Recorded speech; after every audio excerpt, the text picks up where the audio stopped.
The man had been sitting in the oncology wing of Northwestern Memorial Hospital for 2 hours and 17 minutes when his phone slipped from his fingers and clattered against the linoleum floor. The screen landed face up, glowing with the image of a 7-year-old girl hugging a stuffed bear named Mr. Buttons, her gap-toothed grin so wide it could break you in half if you stared long enough. Marcus Cole did not reach for it immediately. He sat there, palms open on his thighs, and let the fluorescent lights hum their indifferent hymn above him while the antiseptic air filled his lungs like something trying to erase him from the inside out. He was 35 years old. He repaired other people's cars for a living at a garage called Ray's Auto Repair in suburban Chicago. He had $62 in his checking account, $800 in rent due in 9 days, and a set of biopsy results behind that closed door that would either let him keep breathing or turn his daughter into an orphan. 3 years ago, his wife Emily died in a car accident on the interstate, and the world subtracted itself down to 2 people, Marcus and Lily. Everything else was just weather. He woke every morning at 5:47, not because an alarm told him to, but because his body had learned that love operates on a schedule. Eggs scrambled soft, bread toasted and trimmed along the crusts because Lily had declared at age 5 that edges were suspicious, and she had not revised her position since. He packed her lunch in a bag with a drawing he made the night before.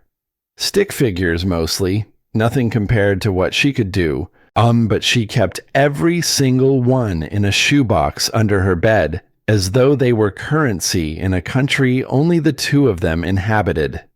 That morning, before he drove to the hospital, Lily had come down the stairs dragging Mr. Buttons by one threadbare arm and looked up at him with eyes that carried a question she asked every single day, a ritual born from the night her mother did not come home. "Daddy, when are you coming home today?" Her voice was casual in the way that only a child who has practiced hiding fear can manage. Marcus knelt so their eyes were level, his hands on her shoulders, and made the same promise he had made 612 mornings in a row. "Before your bedtime, sweetheart. Always." She nodded once, satisfied with the contract, and carried Mr. Buttons to the kitchen table where a notebook lay open to a half-finished drawing of a house with 7 chimneys and a giraffe standing guard at the front door. At the garage, before the hospital, there had been a moment that mattered more than Marcus would realize until later. A customer brought in a midnight blue BMW with a sound the owner described as something crunchy near the front axle. 2 other mechanics ran diagnostics, shook their heads, suggested the dealership. Marcus walked over, leaned against the open hood, and listened. 12 seconds. That was all he needed. Alternator bearing, part FP2847. You can hear it pulling left at 2200 RPM. There's a micro wobble in the tension arm that's transferring vibration through the accessory belt into the steering column. The owner stared. Ray, wiping his hands on a rag in the doorway, smiled the way a man smiles when he has watched the same miracle enough times to expect it, but never enough to stop being proud. Marcus Cole was not simply a mechanic. He was the kind of mind that listened to machines the way conductors listen to orchestras, not for what was playing, but for the single instrument that was a quarter tone off. Ray had caught him in the bathroom doorway 2 weeks earlier, a paper towel pressed to his lips, the white gone pink. "That cough won't quit, Marcus. Get it checked." Marcus had waved it off the way men wave off the things that terrify them most, with a joke and a change of subject, but the pink did not stop. It got redder. And now he was here, in a plastic chair that seemed designed to make waiting feel like punishment, is staring at a door that refused to open and tell him whether Lily would grow up with a father or a photograph. His parents were gone. His brother lived 3 states away and called once a year on a birthday he sometimes got wrong. There was no godmother, no aunt with a spare bedroom, no neighbor with legal standing. If Marcus Cole died, Lily would enter a system that processed children like paperwork, and the stuffed bear and the star-shaped nightlight and the shoebox full of stick figure drawings would become artifacts of a life that ended before it was supposed to. He was thinking about this, the specific weight of it, the way it sat on his chest like a stone with a name, when a hand appeared at the edge of his vision and lifted his phone from the floor. The nails were perfect, filed into clean ovals, and a diamond ring caught the overhead light and threw a tiny constellation across the wall. The woman glanced at the screen, at Lily's face, and something moved behind her eyes. Not pity, not curiosity, but something older and hungrier, like a window opening in a room that had been sealed for years. She handed the phone back without a word and returned to her seat 3 chairs away. Sarah Mitchell was 38 years old and the chief executive officer of Mitchell Properties, the largest real estate development firm in the Midwest, with an annual revenue of $280 million and a reputation built on the principle that vulnerability was a disease best cured by never contracting it. She had constructed her public identity the way architects construct load-bearing walls. Every surface calculated, every angle reinforced, every crack sealed before anyone could see it. No one on her board of directors knew she was sitting in this wing today. No one knew about the lump she had found in her left breast 21 days ago during a shower that had started ordinary and ended with her pressing her back against the tile and sliding to the floor. She had come alone because there was no one to bring. No husband, no partner, no family, since her parents died within 11 months of each other. Just a woman in a $4,000 coat sitting in the same row of plastic chairs as a mechanic with $62, both of them waiting for the same species of news, separated by 3 seats and a shared terror that neither could name. The elevator doors opened with a sound like a throat being cleared, and everything pivoted. So Patricia Henderson stepped into the oncology wing the way certain women step into rooms, as though the architecture had been waiting for permission. She was 58, draped in winter weight cashmere, her smile calibrated to the millimeter. Her husband trailed behind with the glazed expression of a man who had stopped listening sometime during the second Clinton administration. Patricia was a board member at Mitchell Properties, 12 years seated, and the leader of a faction that had spent the better part of a decade arguing that a company of this size required a CEO with roots, a family, a visible support structure, evidence of stability beyond quarterly earnings. She was not wrong about the risk. 3 times in those 12 years, she had watched Sarah push past exhaustion into something closer to structural failure, and each time the company had absorbed the shock only because the deals were smaller. The merger with the New York firm was not smaller. $340 million. 2,400 employees across 6 states. If Sarah collapsed mid-transaction, the consequences would not be personal. They would be institutional. Patricia spotted Sarah the way a hawk spots motion in grass. She crossed the corridor with the unhurried confidence of someone who understands that the most dangerous questions are the ones asked softly. "Sarah, darling, what are you doing here? All alone?" The words were wrapped in silk, each one carrying a blade inside. She looked around the oncology wing, letting the setting do its work. then tilted her head with an expression of concern so perfectly manufactured it could have been sold at retail. You're still single, aren't you? It must be so hard going through something like this without anyone by your side." Sarah felt the walls compress. 10 years of construction, of never letting the scaffolding show, and here was Patricia with a pry bar and a smile, standing in the one place Sarah could not afford to be seen weak. The merger was 3 weeks from closing. A single rumor: CEO sick, CEO alone, CEO unsupported, and the New York partners would renegotiate or walk. Everything she had built would unravel, not because of the disease in her body, but because of the story Patricia would tell about it. She needed to say something. She needed armor she did not have. And then she looked to her left and saw him. The man with the phone, the picture of the girl, the calloused hands that had not stopped trembling since she sat down. A stranger, a mechanic, a man who clearly did not belong in any boardroom or country club or anywhere near the world Patricia Henderson policed. But in that moment, he was the only solid thing in a room that was dissolving. Sarah moved before the thought finished forming. She crossed the 3 seats, sat beside Marcus, and laced her fingers through his as though they had done it 10,000 times. The warmth of his hand surprised her. The steadiness of it surprised her more.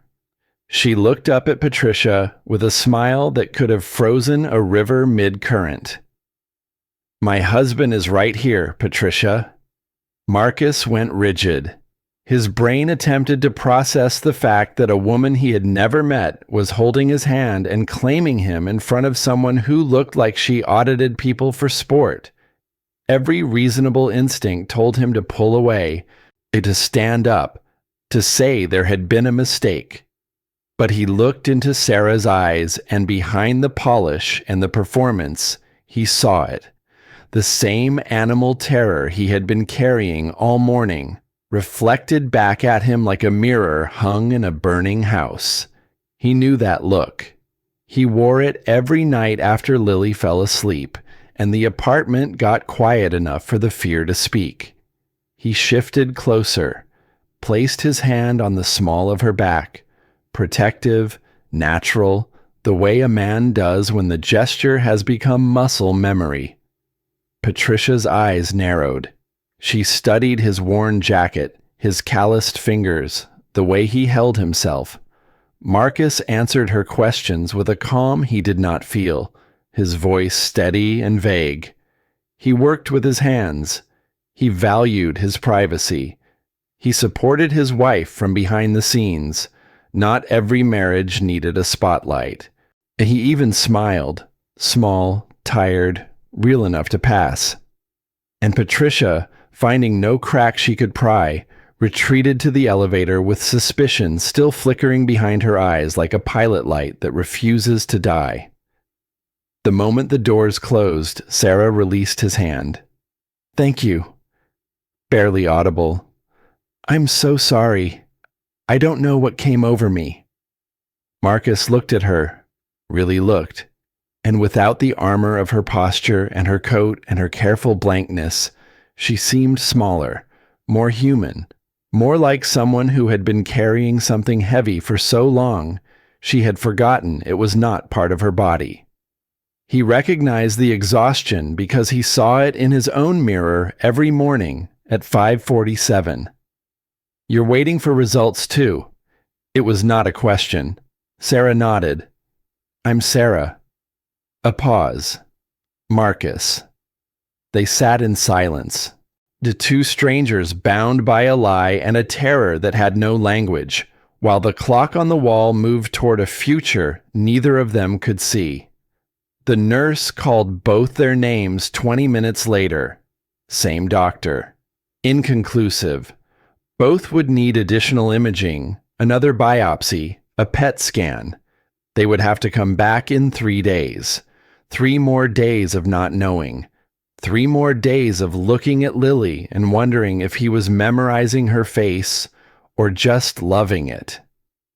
In the parking lot, the afternoon sun harsh against the windshields, Sarah caught up to him beside his truck, an old Ford with rust climbing the wheel wells like ivy on a forgotten building. Her voice was steady, but something underneath it was not. For the next 3 days, I need you to keep pretending, at least at the hospital. Patricia will have people watching. And if she finds out I lied, the merger dies. 10 years of work, gone.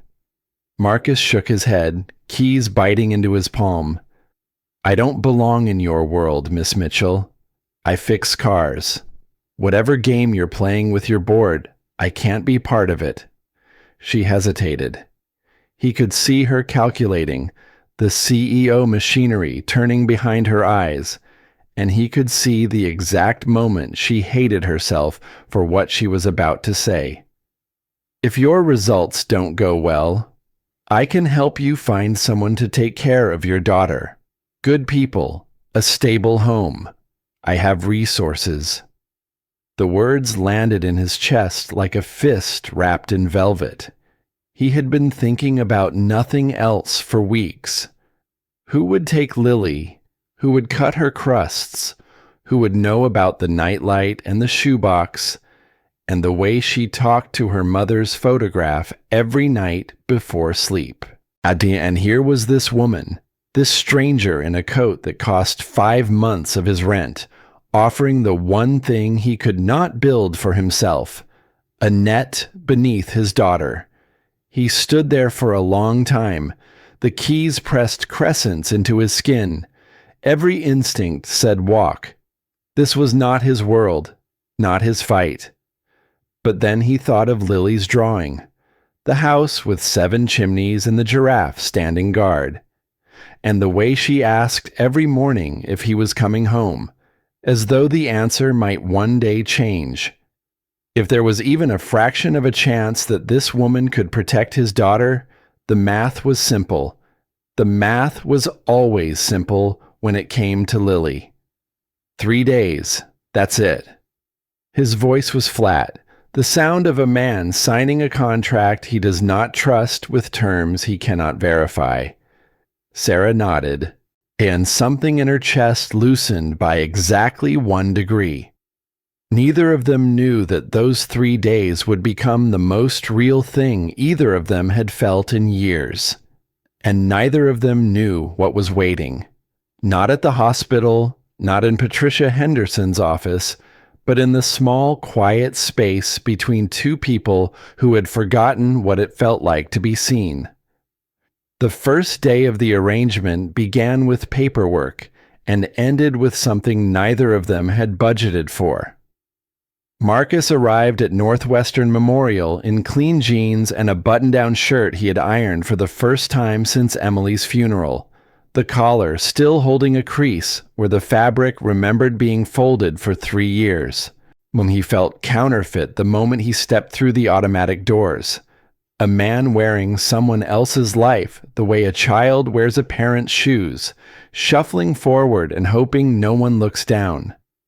Sarah was already in the insurance office, her posture a fortress, her signature moving across forms that required a spouse's name on lines Marcus filled with handwriting that looked like it had been raised in a different country than hers. They did not speak during the signing.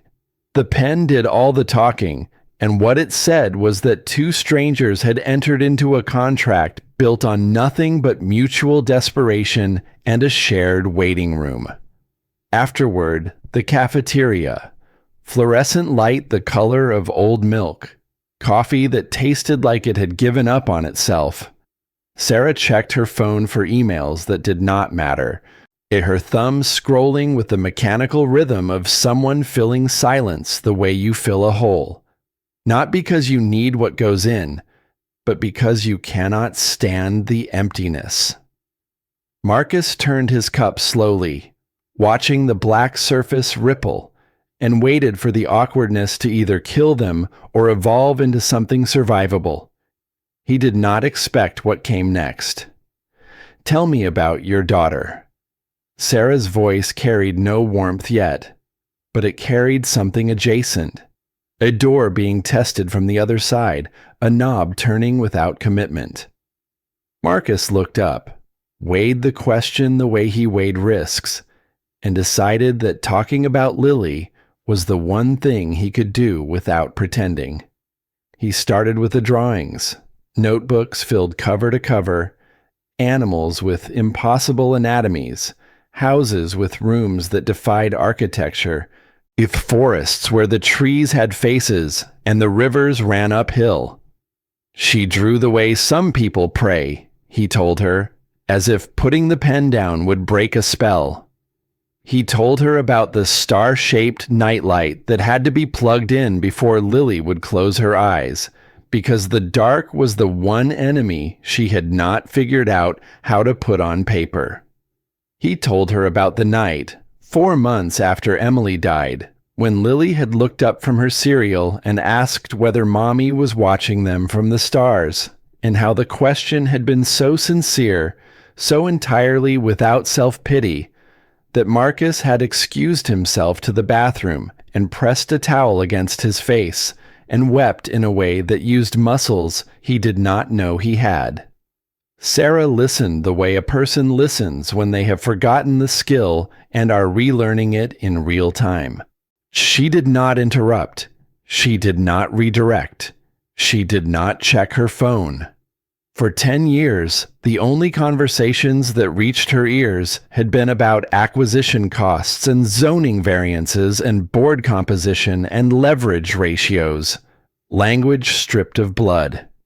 And here was this man in his ironed funeral shirt, talking about a nightlight and a stuffed bear and a child's drawing of a house with 7 chimneys, and every word he spoke landed in a part of her chest she had bricked over so long ago, she had forgotten there was a room behind the wall. When he finished, a silence settled between them that felt different from the one before, not empty, but full, the way a breath feels full after you have been holding it. She realized, sitting in that cafeteria with a salad she had not touched, that she was jealous, not of his poverty or his grief or the weight he carried every time he looked at his daughter and saw both everything he had and everything he could lose. She was jealous of the love itself, the stupid, reckless, ungovernable fact of it, the way it made him speak as though nothing else in the world had ever mattered or ever would. Sarah Mitchell had built a company valued at $280 million, and she could not name a single person who would notice if her chair at the dinner table went empty. While they sat in that cafeteria learning the geography of each other's silences, Patricia Henderson was in her office 14 miles away, conducting an investigation of her own. She picked up her phone and dialed her assistant with the efficiency of a woman who had been managing information longer than most of her employees had been alive. "The man from the hospital. I want his name, his employment, history, his financials, everything you can pull without a subpoena." She set the phone down and turned to the framed photograph on her credenza, herself and her husband, Richard, on their 31st anniversary, his arm around her waist at a restaurant in Lake Forest. 31 years, 3 children, a structure that had held because both of them had chosen every single day to maintain it. Patricia did not understand Sarah Mitchell's solitude. She had tried, in the early years, to see it as strength. But strength without scaffolding was just stubbornness. And stubbornness in a CEO managing a $340 million merger was not admirable. It was dangerous. 2,400 families depended on that merger closing. Patricia's concern was real. Her methods were where the morality fractured. The second day delivered Patricia back to the hospital like a recurring weather system. She arrived with her assistant in tow, a clipboard visible in the younger woman's hands, the pretense of a routine checkup so thin it was practically transparent. Marcus saw her crossing the lobby and reacted before thought could intervene. His hand found Sarah's, fingers interlacing with a fluency that startled both of them. Sarah leaned into his shoulder, a gesture so small and so automatic that anyone watching would have seen exactly what Patricia was looking for and failed to find: evidence of fabrication. They looked like a couple who had been absorbing each other's rhythms for years, the kind of intimacy that cannot be counterfeited because it lives in the body, not the script. Patricia circled. 20 minutes of questions designed to find seams. Where did they meet? Where did they live? Why had the board never seen him at a single company function in 10 years? Marcus answered with the calm of a man who had spent his life listening to engines and understanding that the thing making the noise is rarely the thing that is broken. He worked with his hands. He kept to himself. Not every marriage required a stage. His voice never rose. His answers never contradicted. And when Patricia finally withdrew, suspicion still alive behind her eyes but starved of evidence, Marcus felt something shift in his chest. Not pride exactly, but the unfamiliar sensation of being competent in a world he did not belong to. They could not risk being seen apart for the next 2 hours, so they walked to a small restaurant 3 blocks from the hospital and sat in a booth by the window like 2 actors who had wandered off, set and forgotten they were still wearing their costumes. The lunch crowd had thinned to a few solitary diners, and a waitress who refilled coffee with the autopilot grace of someone counting the minutes to the end of a shift. Sarah ordered a salad she would not finish. Marcus ordered a sandwich he ate without tasting. The silence between them had changed again. No longer awkward, not yet comfortable, but honest in the way that 2 people can be honest when they have stopped trying to perform for each other. The question came without warning, as though it had been sitting in Sarah's throat for hours and finally grew tired of waiting. "Aren't you scared of dying?" Marcus set the sandwich down. He looked at her across the table, and for the first time since they had met, his expression held nothing. No guard, no deflection, no carefully maintained composure. Just a man with a face full of weather.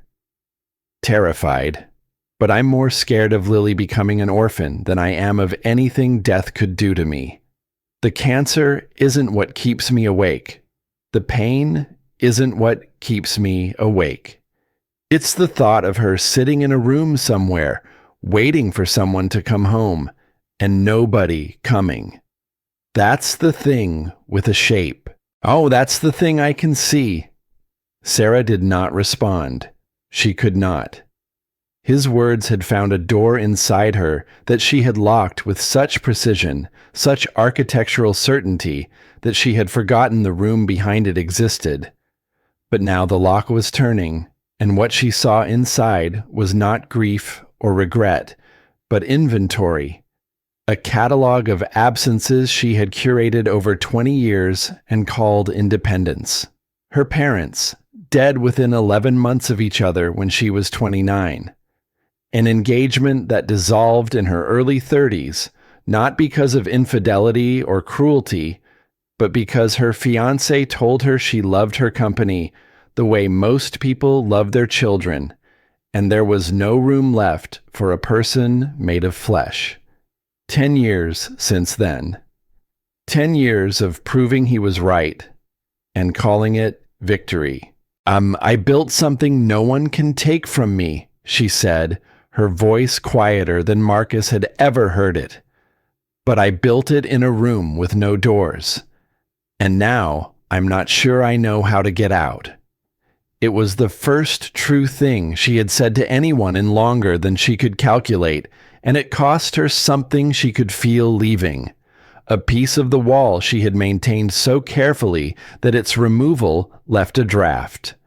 14 miles away, Patricia's assistant placed a folder on her desk with the careful reverence of someone delivering a diagnosis. Marcus Cole, age 35, employed at Ray's Auto Repair, gross income $34,200 annually, widowed, one dependent, age 7. Bank balance as of 3 days ago, $62. No marriage certificate on file with Cook County linking him to Sarah Mitchell. Patricia opened the folder, read every line, and closed it. She sat for a long moment, her wedding ring turning slowly on her finger, her eyes fixed on a point in the middle distance where certainty used to live. She had what she needed. The evidence was clean, incontrovertible, sufficient to end Sarah's credibility at the next board meeting and redirect the merger under new leadership. She set the folder in her top drawer without locking it, as though the decision of what to do with it had not yet been made, and the not deciding was itself a kind of answer she was not ready to examine. The third morning arrived without mercy. Marcus and Sarah met in the hospital corridor, and the air between them had changed the way air changes before a storm. The same molecules rearranged into something that carries charge. The jokes were gone, and the small talk had been used up, all of it, and what remained was the stripped-down architecture of two people who had spent 3 days building something they were about to find out whether they could keep. Sarah turned to him before the nurse called either name, and her voice held a steadiness that was not strength but its closest relative, acceptance. Thank you, Marcus. Whatever happens today, these 3 days were the first time I didn't feel alone. And I need you to know that wasn't part of the arrangement. Marcus went in first. He sat across from Dr. Matthews and listened as the man explained the PET scan results with the careful neutrality of someone who delivers this kind of news the way postal workers deliver packages. The contents are not his, only the transport. The tumor was benign, not cancer. An egg growth that could be monitored, nothing more. The relief did not arrive as a wave. It arrived as a collapse, a demolition of every wall he had built to hold the fear in place, all of it coming down at once in a silent implosion that left him pressing both hands against his face in the chair, his shoulders shaking, his breath coming in pieces. He was going to live. He was going to hear Lily ask if he was coming home, and the answer would be yes, and the answer would keep being yes, and all the futures he had been too terrified to imagine. Her first day of middle school, her first heartbreak, her graduation, her life, opened in front of him like a road that had no end. Sarah went in after him. 20 minutes passed. When she came out, her face carried a blankness that Marcus recognized not as composure, but as the thing a person wears when the news is too large to fit inside any expression the human face was designed to hold. Malignant. Stage 1. They caught it early. But I'll need surgery. And treatment after. Marcus did not think. Thinking would have introduced doubt, and doubt would have introduced distance. And distance was the last thing either of them could afford. He crossed the corridor and took her hand. Not the way he had taken it for Patricia, not as performance or contract, but the way you take the hand of someone who is standing at the edge of something and does not yet know if the ground will hold. Then her phone rang, and the world broke open along a fault line neither of them had seen. Sarah answered from reflex, and her assistant's voice carried through the corridor's quiet like a bell struck in an empty church. Ms. Mitchell, the merger has been approved. The board was impressed by your family support system. Mrs. Henderson couldn't find any grounds to object. Congratulations. Marcus heard every syllable. Family support system. The words rearranged themselves in his mind, shedding their corporate clothing and standing naked in front of him as what they were. A description of his role, his function, his utility. He released Sarah's hand, but he did not turn away. Not yet.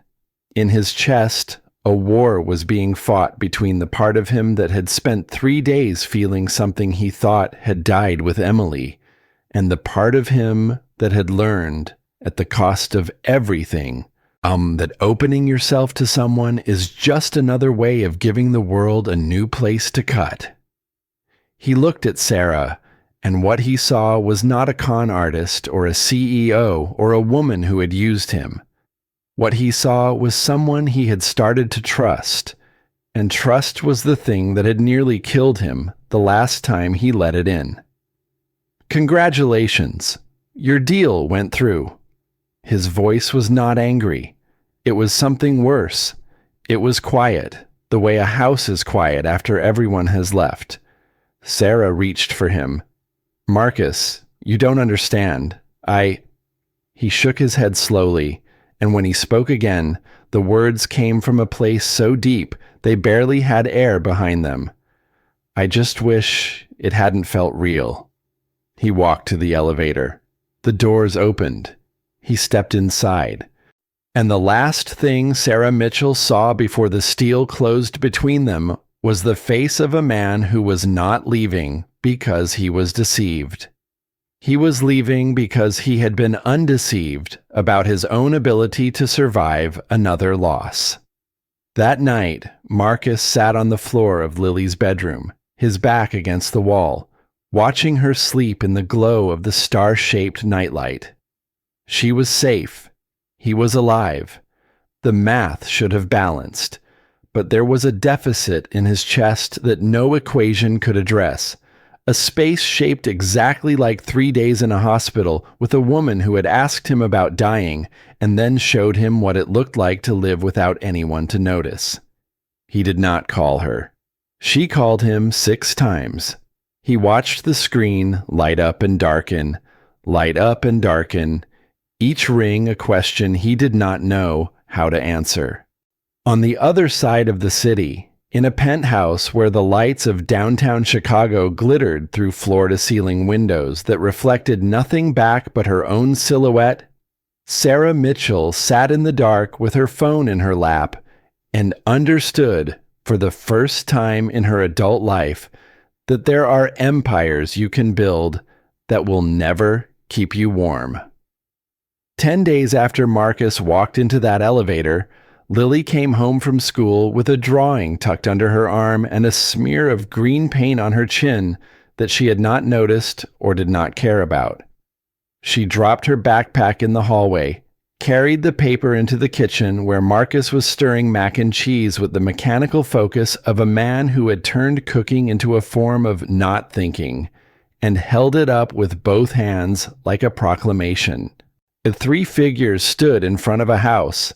The tallest was a man, brown-skinned, broad-shouldered, drawn with the confident, thick lines Lily reserved for things she considered permanent. Beside him, a small girl with yellow hair that exploded from her head like a sun having a good day. And on the other side, holding the girl's hand, a woman with brown hair and a blue dress, and eyes that Lily had colored green, though she had never seen the woman's eyes up close and had chosen the color the way children choose everything, by instinct and hope.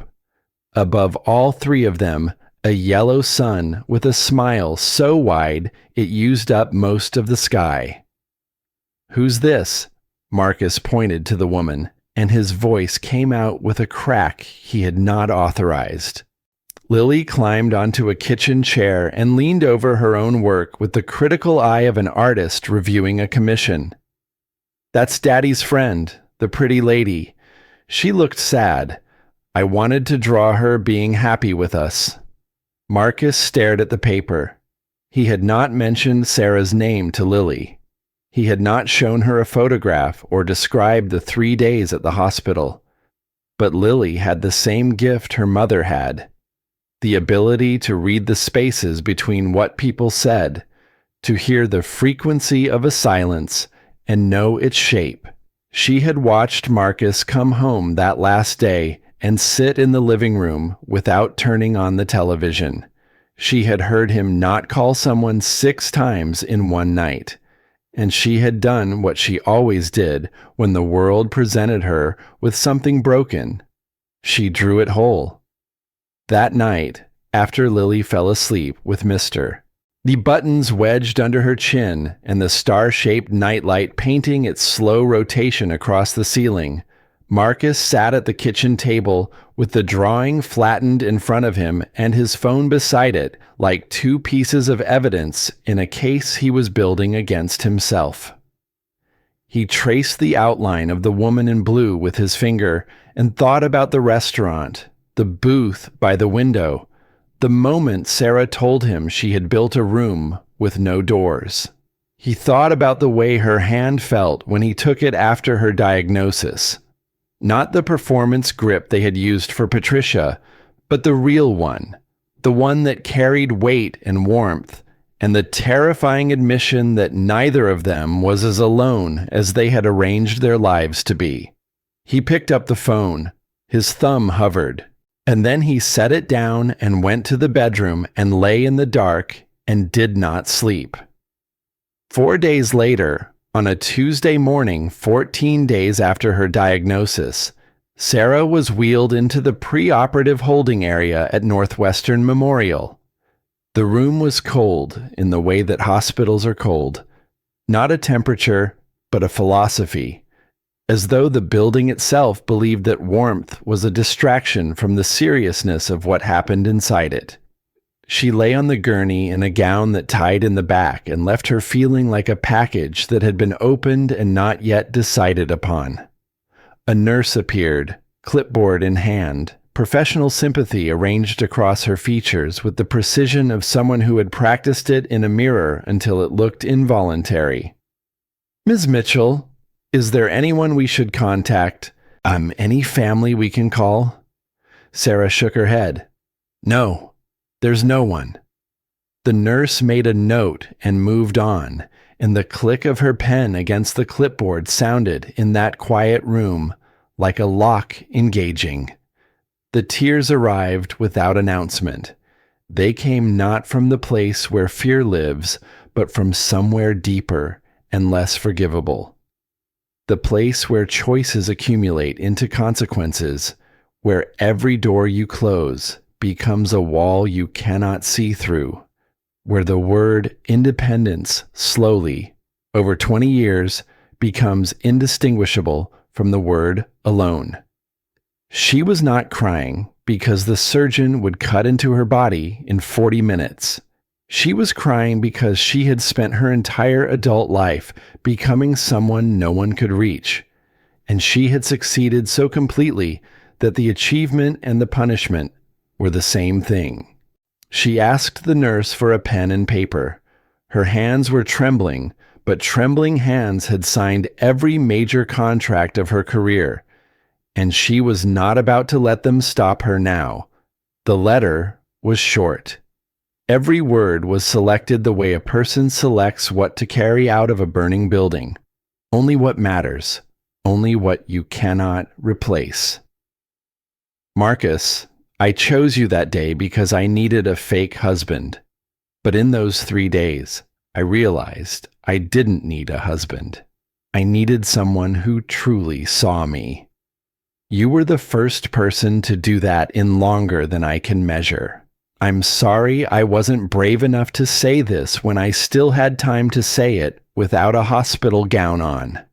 If I don't make it through, please tell Lily that the pretty lady thinks she is the luckiest girl in the world to have a dad like you. And tell her to keep drawing.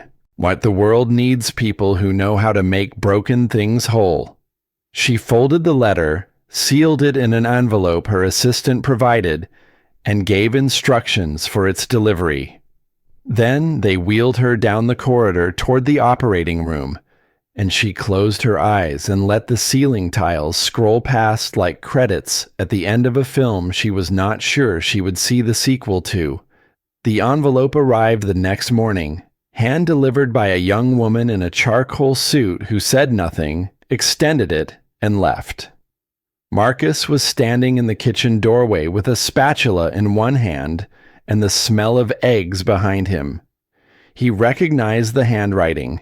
He had watched it move across insurance forms 3 weeks ago, precise and angular, the penmanship of someone who had learned early that neatness was a form of control.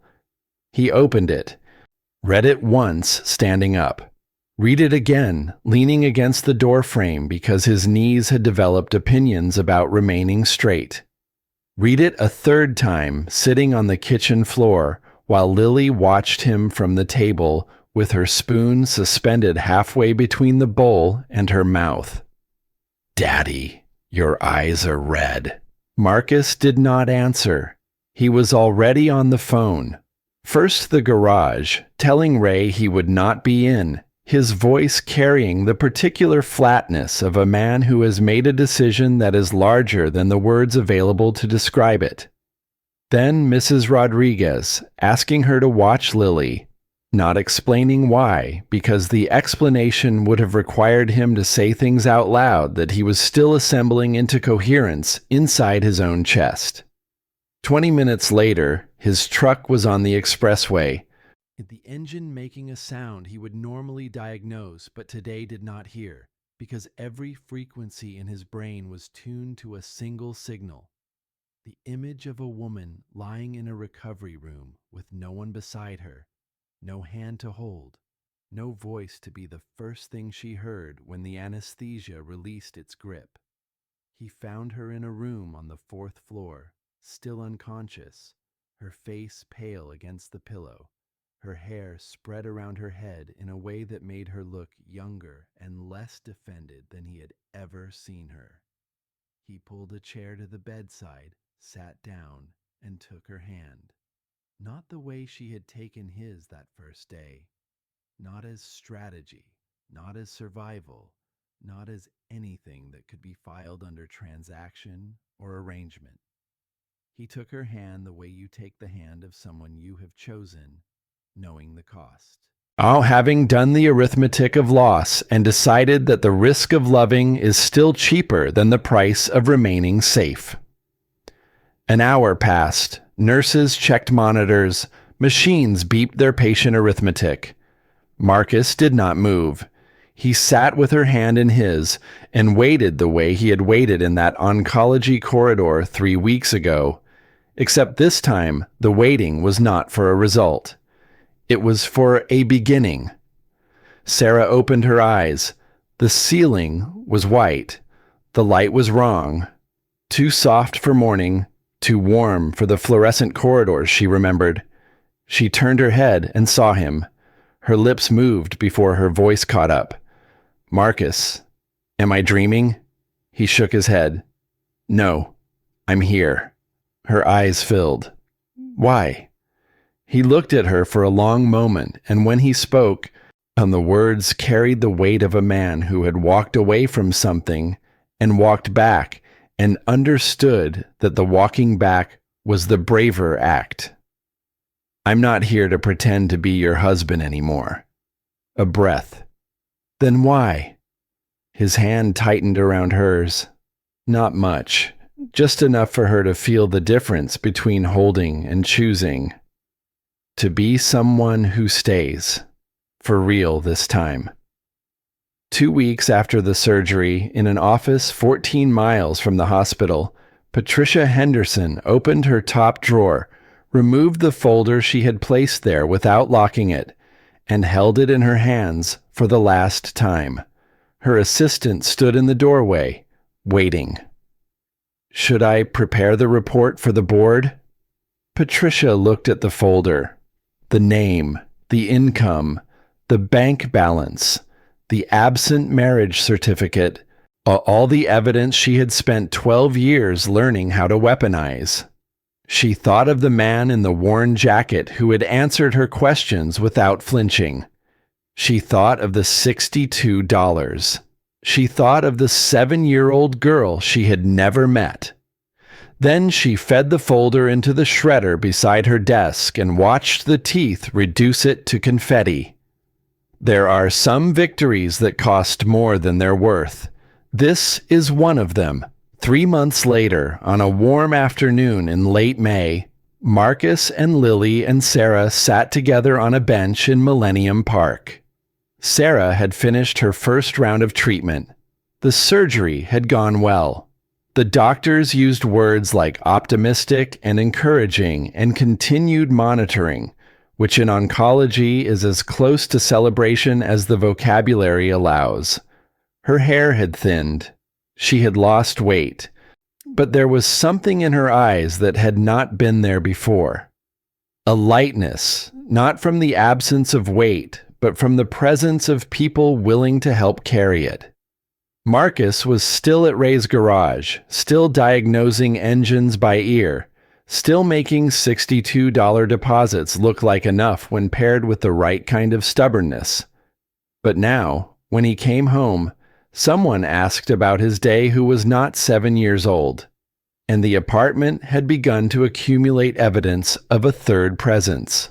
A coffee mug that was not his, a jacket on the hook by the door, a book on the nightstand that he would never read but liked knowing was there. Lily sat between them, working on an ice cream cone that was losing its war against the May sun, or chocolate running down her wrist in brown rivers she ignored with the single-minded focus of a child who understands priorities. She looked up at Sarah with the expression of someone about to deliver classified information. "Miss Sarah, Daddy talks about you all the time. It's so annoying."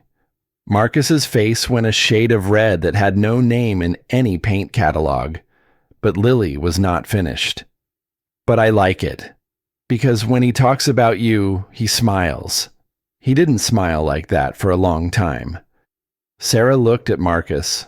Marcus looked back, and in the space between them, in the quiet that had once been empty and was now full, something passed that did not require language, because language would only have made it smaller. "Thank you for not walking away," her voice barely above the sound of the park.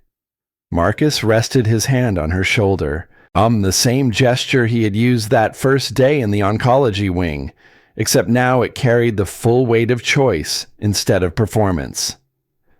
"Thank you for holding my hand when I didn't know I needed it held."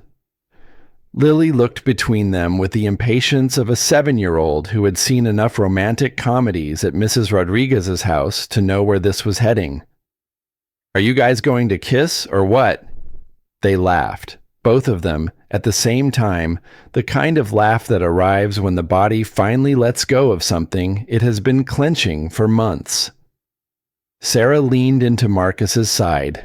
He wrapped his arm around her. Lily returned to her ice cream, satisfied with the architecture of the world she had drawn into existence. Sometimes the strongest thing a person can build is not a company or a career or a reputation. Sometimes it is the willingness to sit beside someone in a waiting room and hold their hand without knowing how the story ends. Not because you are brave, but because you have finally learned that the cost of staying is always less than the cost of walking through this life alone.